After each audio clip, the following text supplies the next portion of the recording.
Hi guys! Hello everybody! Welcome back to my world again.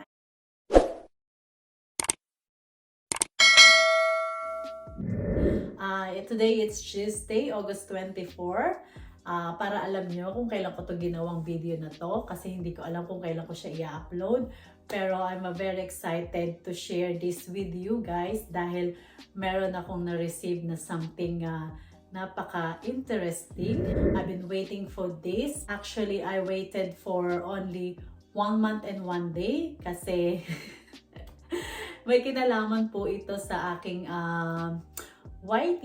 Because I was remember na first na nag-upload po ako dito sa YT was last year, August 13.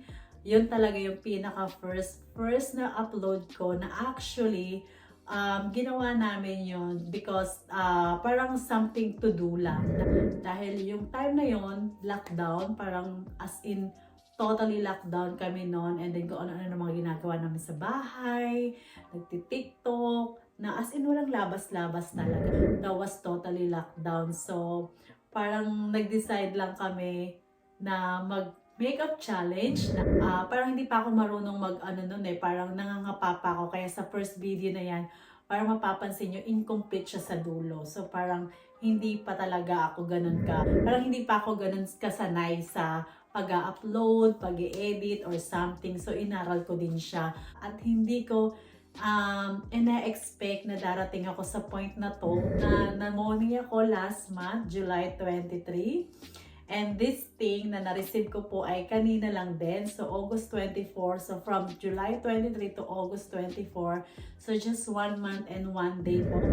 Bago dumating yung aking hinihintay. And then, kanina nga, pag-check ko kanina sa mail ay dumating na siya. So, pero syempre, inisip ko na i-content ko kasi parang sobrang excited ako ipakita sa taong naging malaking parte dito sa aking channel. Ayan. So, kundi dahil sa kanya, hindi po mapapadali lahat para sa akin. I got something! Jen, I got it! Yan, this is it na. Nakuha ko na siya. Thank you so much, Jen. Ayan. Baliktad. Ayan nga, thank you so much. Ayan, nakaano ko na siya. Taran! Ayan, so, this is it. I'll open it. I don't know kung ano yung nasa inside kasi, pero guys, nung nakita ko to sa mailbox, as in, tumakbo ko, papalapit sa mga anak ko, sa asawa ko, para lang ipakita to.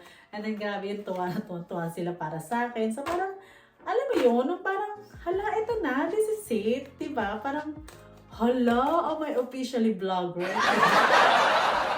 Diba? So, i-open ko lang siya. I don't know what's in here, inside. Pero sabi ni Jen, ano daw to, parang pin? Yung pin. So, ala, na ano. Ala, tama ba yung pag-ano ko? Ayan. Thank you so much, Jen Lapochera, sa lahat na itinulong mo. Maraming salamat. Alam ko napakarami mong tinulungan. Kaya, I will forever be grateful na isa ko sa na-bless para mapunta sa'yo. Para, alam mo yon, na naniniwala ako talaga na merong mga tao na dumarating sa buhay natin na nagiging way para dalhin tayo kung saan tayo dapat. Alam mo yun, kung saan tayo belong or kung saan yung gusto nating gawin. Meron din mga tao rin na dadaan din sa atin na magiging lesson lang din para sa atin. May purpose yun parang sabi nga nila, pag may nawala, may darating o may ibibigay sa iyo na mas higit pa. So may mga nawala rin akong mga kaibigan, may mga nasira ding pagkakaibigan, or meron din akong inalis sa buhay ko dahil parang feeling ko nagiging toxic sila sa buhay ko. Parang may negative na, parang ayoko kasi nung negative na ano. Gusto ko yung parang ano lang talaga, positive lang. So parang inalis ko sila sa buhay ko. Parang may unti-unti naman dinadala ko sa tamang tao, sa mga tamang kaibigan, ganyan. So, isa to si Jen sa mga nakilala ko. Siyempre, marami pa. So parang nandyan din sila Michael, marami pa sila Michael.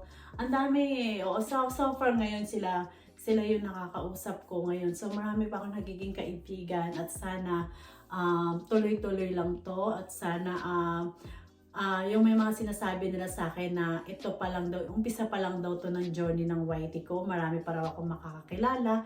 Maraming nag-a-advise sa akin, na parang there's a people na gagamitin ka lang or something. Pero siguro nasa sa atin naman yun eh, kung paano natin dadalhin yun. Hindi naman talaga mawawala yun. Kahit saan tayo pumunta, kahit saan lugar tayo pumunta, merong tao talagang ganun para sa atin. Kasi minsan tayo nagiging toxic din naman tayo sa kanila. But nasa sa atin naman yung kung paano natin dadalhin yun, kung paano natin bibit-bitin yun. To make sure lang na iwasan natin na maging negative tayo ng dahilan sa taong yun. And then mag-i-stop tayo sa gusto nating gawin at sa ini-enjoy nating gawin dahil lang sa ibang tao maraming nagsasabi o na hindi magaganda para sa atin. Parang para sa akin kasi okay lang eh, opinion nila yon. They can say that, kasi hindi natin makokontrol yun eh. Pero it's up to us din naman eh. Para sa akin, depende sa akin kung magpapatalo ako sa ganong sistema. So parang as long as wala tayong tinatapakang tao, gawin lang natin yung mga gusto nating gawin na nagpapasaya sa atin. As long as wala tayong natatapakang ibang tao, wala tayong naaagrabyadong ibang tao, at iwasan nating manira ng ibang tao, lalo na sa mga taong minsan na nakatulong sa atin, na minsan na naging kaibigan natin, na minsan na minahal din naman natin bilang kaibigan. Dahil yun yung natutunan ko sa pagkakaibigan. Parang matututo tayo eh. So parang kasi yung pagkakaibigan, it's like a relationship din naman yan eh. So parang kasama yun dun. So nasa sa atin yun kung paano natin dadalhin. As long as maging tayo fair as much as possible, maging fair lang tayo sa iba, maging fair tayo sa sarili natin, and don't forget ourselves. Don't forget to look after ourselves, kasi hindi po selfish ang tawag doon. If you look after yourself, hindi po selfish ang tawag doon. Look after ourselves. Hindi lang dahil sa atin, dahil dun sa mga taong nagmamahal sa atin, dun sa mga taong genuine na nandyan para sa atin. So, alam ko marami kong matututunan dito sa mundo ng YT, but I'm excited and I'm really excited to do this. And as much as possible, syempre, aalagaan ko to, or as much as possible ay tutuloy ko to dahil dito ako nag-i-enjoy. Sobra ako nai-enjoy dito. Ayun nga, so blessed lang. Kaya yun na, ginawa ko tong content na to. I just wanna surprise you, Jen. This is it. Malaki yung part mo dito. Kaya thank you so much.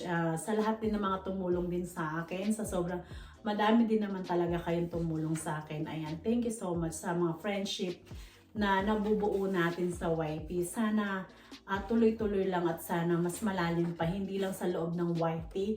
Sana balang araw parang makita-kita rin tayo in person and magbanding-banding tayo, ganyan. So, marami tayong sana tuloy-tuloy to. And ayan guys, so thank you so much, and I hope you guys happy for me kung ano yung na-achieve ko. Kasi 'di ba, parang minsan kasi pag may na-achieve tayo na isang bagay, may mga tao talagang hindi magiging masaya para sa atin. Kahit hindi naman natin sila naagrabyado, pero wala naman tayong control doon, 'di ba? So, na lang tayo, parang still be nice to others, ganun lang naman. Kaya, lalo na pag alam mong blessed na blessed ka sa buhay mo, parang, di ba, yun na lang yung maibibigay mo or maisusukli mo sa kanya na maging mabuti ka na lang tao sa ibang tao. Dahil, parang kung papatulan mo pa yun, sa sobrang blessed mo na, papatulan mo pa lang. Yun yung, yung challenge eh. Parang pag sobrang blessed ka sa lahat, sa mga bagay-bagay at may na-achieve ka na hindi na kinatutuwa ng iba, yun yung nagiging challenge natin eh. Kung papatulan ba natin or hahayaan na lang natin dahil blessed naman tayo, di ba? Parang, so kung papatulan kasi din natin, parang tayo lang din naman yung may stress, tayo lang yung magagalit, di ba? Parang hindi na. So parang don't mind them na lang, gawin nila yung gusto nilang gawin. Basta gawin natin yung tama. Yun lang naman eh. Just do the right thing. Yun nga yung lagi ko sinasabi sa mga anak ko na just do the right thing kahit may maling ginagawa sa iyo ibang tao. Basta yun lang yun. Ayun, Jen. Thank you so much, Jen. I've got this. Ayan. Thank you everyone sa lahat ng mga sumusuporta sa akin. Hindi ko kayo maisa-isa lahat-lahat. Pero from the bottom of my heart, I'm very, very thankful and grateful na nakilala ko kayo at sa mga makikilala ko pa sa YT. Thank you so much. And yes, just support each other as much as we can. Pero kung hindi naman kaya at sinasakripisyo na natin yung ating katawan dahil sa pupuyat na hindi na kaya, pinipilit, or sa ating mga ibang ginagawa, may trabaho tayo or outside YT na ginagawa natin, ay okay lang yon. Wag niyo, kung hindi niyo kaya, hindi niyo kaya. Don't push yourself na mag-support sa iba kasi yung mga taong hindi natin nasusuportahan araw-araw, it doesn't mean ayaw na natin silang suportahan. May mga bagay lang talaga tayo na ginagawa besides sa YT. Doon naman sa mga taong hindi malawak ang pag-unawa na hindi nila maintindihan kung ba't hindi sila nakakapag-support, ay problema nyo na po yun. Kaya ayun, para sa akin guys, kung kaya nyo lang, kung hindi nyo kaya kung suportahan, wala po talagang issue sa akin yun. Nasusuportahan ko pa rin kayo pag may mga free time ako. Free time ko, kung ano yung nakikita ko naka-live dyan, kahit hindi ko kilala, kahit ano, papasukan ko talaga yan. Basta may time ako, hawak ko yung phone ko, kahit nakaupo lang ako, hawak ko yung phone ko. Kung sino yung makita ko dun sa homepage na naka-live, pinapasukan ko talaga kahit hindi ko kilala. Kaya kasi wala namang mawawala sa atin. Actually guys, magigain pa tayo kung tayo magsusupport.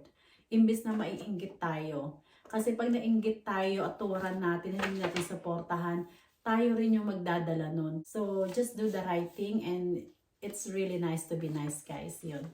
So, that's all for today, everyone. And thank you so much for watching. And congratulations to me and to Jenjen Lacuachera. Jessa Quarter, ayan, sila yung mga nag-ano sa akin. Sila yung mga tumulong sa akin na buuin ng aking channel. Ayan, sa aking laging ka-co-host, Michael Garcia. Ayan, thank you so much sa lahat talaga na nasabi ko na before. Thank you so much sa inyo sa mga friends sa friendship nyo. Thank you. Ulala. Team Ulala. Ayan, Team Ulala. Thank you so much. Ayan, I always have fun to talk to you. Kahit wala kayong kwentang kausap. Pero nakaka-happy lang. Good vibes lang lagi. Walang drama, walang drama. Kasi guys, pandemic. Hello, it's pandemic. Kailangan happy lang. Kailangan good vibes only, 'di ba? Kailangan parang pandemic, na stress tayo sa pandemic. Kailangan good vibes always. Always good vibes lang, guys. Ayun. Kaya that's it for today, everyone. Teka lang, hindi ko pa na-check yung sa ano. Wow! Step 1, step 2, step 3, step 4. Thank you guys. Ayan, that's it for today everyone. Thank you so much. See you later. Bye-bye. God bless everyone.